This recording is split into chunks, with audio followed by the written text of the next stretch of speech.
Olá, é uma alegria estar com você com o nosso programa Semeando e principalmente nesse sábado lindo que Deus fez para cada um de nós. Que toda a felicidade do mundo, todo o amor de Deus chegue através dessa semente do amor de Deus no seu coração. E é nessa alegria do Senhor nosso Deus e com a Virgem Maria que nós estamos recebendo hoje no programa o Carlos Eduardo. Ele vai se apresentar. Bom dia, Carlos, tudo bem? Bom dia, tudo bem? A todos vocês da TV, né? É uma alegria imensa, né? Me chamo Carlos Eduardo, sou membro da comunidade de aliança da comunidade Obras Servos do Cenáculo, né? Cujo meu fundador é o James Apolinário. Né? Nós temos 11 anos de fundação, com a graça de Deus, né? E estar aqui hoje, para mim, é um prazer enorme por dois motivos, né? Primeiro, celebrar e rever, né? Desde que eu me entendo como membro da Renovação Carismática, né, que foi o início da minha caminhada, que eu fazia parte do antigo grupo de oração Caminhando com Maria, da paróquia Santo Antônio de Pádua, no Jardim Iracema. Sim. E eu fazia parte do núcleo de coordenação do Ministério de Música e Artes da Secretaria Davi, que era a Secretaria Davi, né, no início dos anos 2000. Sim. Mais. E tive a oportunidade, né, pela renovação, pelo Ministério, de servir no Queremos Deus com o Senhor em dois eventos. Em dois eventos. Né? E o meu fundador, a comunidade não era fundada, meu coordenador era coordenador do Ministério de Pregação, né? Secretaria Pedro, né? Da Diocese. E como foi maravilhoso, né? Servir no Queremos Deus, né? E eu achava assim, meu Deus, eu me sentia tão pequeno, mas Deus escolhe os pequenos para confundir, né, os grandes, né? E Deus me deu essa oportunidade de ser formado, de conhecer a igreja e, dentro da igreja, claro, servir a Ele com muito amor. Graças a Deus. Aí hoje, nessa tua caminhada que o Senhor te chamou para essa missão, o que você hoje está exercendo em benefício do reino de Deus? Bem, hoje é o seguinte, né? Hoje eu faço parte de uma comunidade, eu sou ministro de música, exerço meu ministério de música e dentro do meu ministério, né, canto, né, junto com o nosso ministério, a minha coordenadora Lorena Apolinário, né? Sim. Que é a esposa do meu fundador, coordena o ministério. Mas hoje também eu sou chamado a um ministério, né? Um serviço de interpretar a palavra de Deus também por meio da arte, por meio da ilustração. Eu sou designer formado, né, pela Unifanol e também ilustrador desde jovem, desde que eu me entendo por gente diz assim, 15 anos de idade, né? Mas profissionalmente eu estou exercendo mais agora, né? Mas mesmo assim o Espírito Santo inquieta o nosso coração e dentro daquilo que ele nos permite a viver, né? Por exemplo, quando eu fui decidir minha vida profissional, né? Eu queria ser, claro, trabalhar com ilustração, sempre trabalhar com ilustração. Só que aí o Espírito Santo ele me colocou no design. Por quê? Porque a partir daí, quando chegou na faculdade, eu fui surpreendido com um cartaz, né, que colocava assim, Deus é um designer. E aí eu vi que era confirmação de Deus. Logo posteriormente, né, dentro da faculdade, tive a oportunidade de construir um projeto voltado para quadrinhos, né? A pandemia, infelizmente, impediu de dar um prosseguimento, mas mesmo assim, né, o sonho não morreu, né? Aliás, o projeto de Deus estava sendo guardado para o momento certo. E esse momento chegou hoje. Né, e vim aqui no programa divulgar um trabalho, né, que tem um intuito de mais do que entreter, né, mas também de evangelizar, né, de tocar os corações. Né, um projeto que conheci com o Fabiano Silva, né, da cidade de Campo dos Goitacazes, no Rio de Janeiro. Sim. E ele criou essa editora, né, ele é evangélico, mas boa parte dos demais membros são católicos, uns são evangélicos, mas graças a Deus nós somos irmãos. Sim, então a gente trabalha muito bem o convívio, né? Alguns de outras cidades. E nós temos esse projeto de trabalhar, de chegar aos leitores para levar o verdadeiro heroísmo, que está incorporado onde? Nas virtudes cardeais, as virtudes teologais, né? Visando aquilo que R.R. Tolkien, né? O cristão católico, né? Que na sua época ele quis mostrar Deus através da fantasia. Diferente também, claro, teve um que foi C.S. Lewis, que é outra vertente também, que foi mais direto. Mas o Tolkien, para mim especialmente, ele levou no Senhor dos Anéis um conceito do cristianismo e do verdadeiro heroísmo, cujo até o Papa São João Paulo II, claro, antes do seu falecimento e antes de falecer, São João Paulo II, ele elogiou o filme, que ele já conhecia o livro, claro, mas elogiou o filme, porque mostrou verdadeiramente a questão da amizade, a questão dos valores cristãos dentro do conceito da obra em si, né? da licença poética. E foi um sucesso nesse filme e aí eu acho que ainda está no... Sim, até hoje. Até hoje, né? E a cultura pop até hoje consome os livros, né? Por exemplo, diferenciar livro de outras mídias, as pessoas sempre preferem a obra original, né? Então, assim, nós nos alimentamos disso, claro, sempre nessa essência da espiritualidade, né? A minha comunidade, nós temos um carisma que somos como obra, aliás, como servos, somos a oferta do crucificado para oferecer tudo por amor ao Espírito Santo. Então, quando nós, no caso, cada membro da nossa comunidade tem algo bem específico, lindo, né? A minha coordenadora, a esposa do James, e alguns dos irmãos têm uma capacidade linda de compor as músicas, né? Um dia, se tivermos a oportunidade do nosso ministério vir para cá, né, de apresentar, visitar o senhor, a gente quer um dia apresentar nossas canções, né? Sim. E alguns têm outros talentos, no meu caso, né? Me veio essa inspiração dentro daquilo que já é algo pessoal meu, que Deus deu, um talento, né, de desenhar, de ilustrar, e levar isso, né? Claro que não está diretamente à minha comunidade, mas dentro do meu carisma, eu busco utilizar isso, né? A questão da oferta. Sim. Né? Porque aquele que se ofertou na cruz como o próprio Senhor, ele ofertou tudo para a salvação da humanidade. Então, nós somos chamados a ofertar tudo e deixar que o Espírito Santo ele seja livre. O Espírito Santo ele inspire e seja livre. Nós nunca podemos tomar posse daquilo que é o do Espírito Santo, mas sim ser servo e abandonar, né? Como diz numa canção antiga, né? Meu direito é de não ter direito algum. Então, a gente tem esse chamado, né? É isso aí. E aí você atualmente está nesse trabalho desenvolvendo, né? Sim. São revistinhas, quadrinhos para crianças, jovens. Exatamente. A gente não tem uma linha específica, claro, Sim. né? Claro que as nossas edições, né? Nós fizemos uma primeira campanha, né? A HB Comics, o nome da editora se chama HB Comics. Ela lançou 7 revistas, né? Sim. Como disse, nós temos 5 linhas de conceito de história em quadrinhos. Uma delas, né, claro, voltado para os super-heróis, outro para a fantasia, que é o projeto que nós estamos agora em campanha. Sim. Outro voltado para o mangá, para as pessoas os jovens que gostam muito de mangá, né? Outros também voltado para outros tipos de literatura, e a gente está querendo trabalhar isso. Mas foi um sucesso, graças a Deus. A gente temos, digamos, um trabalho que foi muito primoroso, chamado Pajé, que é uma história de um índio que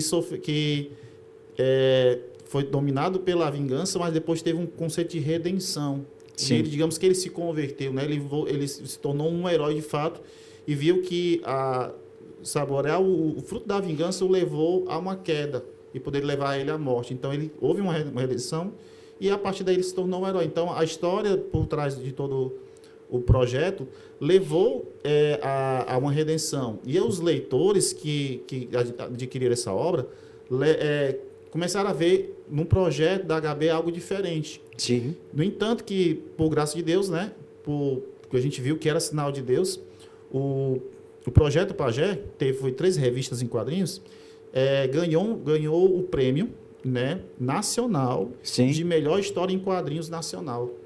Né? Digamos, um projeto novo, né? Porque já tem muitas pessoas que já trabalham há muito tempo com quadrinhos, mas como falou o seu Feijó aqui, muitas pessoas desvirtuam muito a cultura. Então, um projeto diferenciado, ganhou o prêmio. E as outras histórias que foram produzidas vêm nesse mesmo conceito também, de trabalhar as limitações e mostrar o verdadeiro heroísmo que vem por dentro, que vem da alma, vem do coração humano, né? Como São João Paulo II nos ensina, em uma das suas cartas, se não me engano, principalmente o significado do sofrimento humano, né? Uma dessas cartas que são maravilhosas, São João Paulo II escreveu, ele mostra que o sofrimento, quando é para a igreja e voltado para a igreja cresce. E quando o ser humano ele descobre as suas limitações e vê que o poder dele, de fato, é Deus, está dentro de Deus, e por meio de Deus, para nós, como católicos, nós levamos muito isso como as virtudes criadas, geralmente vêm pelo Espírito Santo. Então, é o Espírito Santo que conduz o coração, assim como o Espírito Santo levou Jesus ao deserto, assim como o Espírito Santo transformou a vida de São Paulo e de outros santos. Os nossos projetos, a revista do projeto do HB Comics, vem levar a isso. Né? A gente quer mostrar por meio, assim como o Tolkien, como o C.S. Lewis, fizeram com a literatura, nós queremos também fazer com os quadrinhos também, dessa forma. E já tem algo já produzido? Sim, né? A campanha do Catarse, que Sim. foi produzida da primeira fase da parte da linha Comics, né? Está terminando a produção para já ser lançada. O financiamento chegou ao seu limite, né? Que nós pretendíamos. E vai ser logo lançado. No dia que for lançado, né, a gente vai mostrar, vai fazer as lives. Isso, né? Já está sendo convidado para esse lançamento aqui em primeira mão. Amém, com certeza. Aí você está com o seu trabalho aí na mão, né? Antes de mais nada de mostrar o trabalho, eu quero, assim, de uma forma singela, né, lhe presentear com uma caricatura. Oba! Né? E é simples, mas a gente muito vai parecido mostrar... comigo, viu? Que bom. Obrigado. Mas então, o que eu vou lhe dar colorido vai ser melhor. Colorido. Para poder se moldurar. E então, a gente está com um projeto agora da linha Fantasy, né? E o projeto se chama TAN, né? Que é esse rapaz aqui. Esse aí, né? Porque assim, vixe, porque não tem uma história de santo e tudo mais. Aí eu vou dizer com calma o seguinte, né? O projeto do TAN é o seguinte, né? E para criança? Para criança, para adolescente, para adulto, seja como for. Não tem... Público em geral. Exatamente. O projeto do TAN, ele não tem nada de, digamos assim, mundano na questão do que se fala de hoje, do que está desvirtuando o jovem. Né? O projeto do TAN, ele vem falar sobre um heroísmo, principalmente da superação, né? Dos limites interiores, principalmente no que se diz respeito a medo, superação do medo, libertação dos traumas, né? Então, assim, quando vê a leitura da primeira edição, já vai entender que vai surgir a saga de um jovem que se torna nesse herói, né? Sim. Que se torna nesse herói. E ele vai ser, digamos assim, ele vai passar pelas experiências, né? Como diz São Paulo, né? São Paulo fala que a experiência que se passa na busca do autoconhecimento, nós também vamos lembrar muito de Santa Teresa de Ávila, e que é a questão do autoconhecimento e da libertação, né? Então, assim, toda a igreja, nossa religião, a igreja, ela vem mostrar a superação do autoconhecimento. Como se diz, quanto mais te conheceres, mais liberto tu és. Quanto mais te conheceres, mais conhecerás o Cristo. Então, o trabalho da linha Fantasy, né? No caso do conceito do TAN, é trabalhar justamente isso, né? E o TAN não é o único projeto que está sendo feito para a linha Comics, né? Também tem um outro projeto também muito humano que se chama Blind. O que é Blind? Blind, na linguagem inglesa, significa cegueira. Sim. É a história de um rapaz cego, né? E a revista toda é mostrada na visão de uma pessoa cega. Sim. Entendeu? Em que ele passa também por traumas e também ele passa a superar através da pureza de uma criança, né? Que também é cega. E os traumas que ele adquiriu durante a infância começam a ser superados com o processo também de conhecimento, o processo de libertação dos medos, né? Da cura. Então, assim, uma criança, como o próprio Jesus fala, né? Se te pensares como uma criança, né? Herdarás o reino dos céus. Então, foi necessário uma outra criança também, com a mesma deficiência, levar ele a enxergar os seus limites e enxergar o valor que ele tem. E saber de que o valor que ele tem, ele pode ter uma redenção também. E aí passa a acontecer uma libertação, que a história começa um pouco fúnebre, né? Mas depois ela vai começando a clarear e aí você vê uma redenção e uma libertação de uma pessoa. Tudo através dos quadrinhos aqui, Tudo né? através dos quadrinhos. É muito bom a gente ouvir isso, porque na época atual, o jovem, as crianças, é tudo no celular, não é? Tudo. No meu tempo de criança, eu tinha aquelas figurinhas, historinhas, aquele livrinho de história, Cinderela, nada, né? Eu adoro isso aí. Então, era meu tempo, né? Hoje o tempo, realmente, vocês estão iniciando um tempo novo, assim, dentro da literatura infantil. Exatamente. Porque a gente vê tantos livros aí infantis nas escolas, que a gente tem conhecimento, né? Que, em vez de construir uma personalidade cristã, dentro dos valores cristãos, né, desvirtua, né, Sim. das crianças. Então, e próprio Jesus diz para nós: vinde a mim as criancinhas, como realmente Jesus tem essa preocupação de estar com as criancinhas. Vocês estão realmente dentro de um trabalho significativo, né? Não só para a criança, mas para os jovens e todos nós. Porque todos nós temos dentro de nós um pouco de criança, né? Eu estava vendo aqui, curioso, procurando entender bem essa coisa como uma criança, né? Exatamente. Eu estou aqui me vendo como uma criança. Então, né? Que ótimo, porque assim, como eu falei na faculdade, um projeto que eu fiz em particular com alguns colegas de faculdade, de sala de aula, a gente criou um projeto para poder resgatar, né, a infância. Por exemplo, nós utilizamos um quadrinho antigo, né, que também era desenho animado. A gente quis resgatar a nostalgia do pessoal que, como eu, hoje eu tenho 44 anos, que assistiu quando criança, o senhor que quando foi adolescente também, talvez assistiu. E aí a gente também quer fazer esse resgate. E assim, nós estamos num momento que abriu-se uma seara que antigamente, né, os grandes santos da igreja, como São Tomás de Aquino, Santo Agostinho e outros santos que, se a gente for escavacar e for desbravar, a gente vai descobrir que houve muitos santos literários que utilizaram da literatura para poder evangelizar, né? Há quem se diz, né? Houve um comentário, mas eu creio que não foi levado a sério isso. Há quem se disse que o próprio R.R. Tolkien, né? Ele foi um homem muito virtuoso e que até foi visto a questão de estudar a vida dele, se houve as virtudes digamos, para se tornar um venerável.